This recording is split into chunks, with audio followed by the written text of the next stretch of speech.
आता मला बसून शानपणा शिकवायला लागली सगळेजण. हे दिसतंय का काय आहे? हा, नशेची बाटली. नशेची बाटली कसं? ह्यो वर जो दिसतोय ना तुम्हाला, ह्यो गांजा आहे. ही खाली असतं तिथं पाणी असतं. ही जी आतमध्ये खोपासला ना नळी, ती वडायसाठी असते.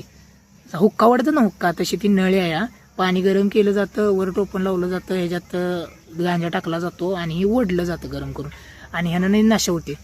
वास भयानक भयानक वास. आणि ही बाटली इथं नशा करणाऱ्या पोरांच्यावर कोण आवर का घालत नाही, हे मला चांगलं कळलंय. इथली लोकलची माणसं, पोलीस प्रशासन, नेते बिते सगळ्यांना माहीत आहे ह्या गोष्टी इथं होत्या. द्या दत्त मंदिर परिसरात आहे मी, हजारमाचीच्या गाडाच्या पायथ्याला. मी या वाक्य प्रकल्पात पण तसंच आहे.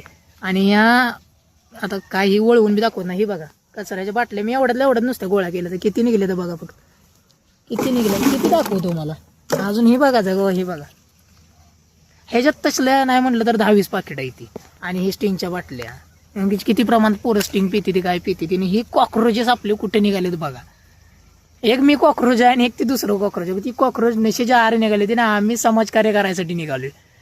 कायच बोलू, काय पोलीस प्रशासन जागे व्हा, या गोष्टीवर आवर घालायचा प्रयत्न करा. नाही तर गडकोट किल्लं पण या असलं जर बळी पडायला लागला असलेला तर मग काय उपयोग राहणार नाही आणि माझी स्वच्छतेला काय अर्थच राहणार नाही. आणि ही सगळं खराब व्हायला लय वेळ लागणार नाही. जय हिंद, जय महाराष्ट्र.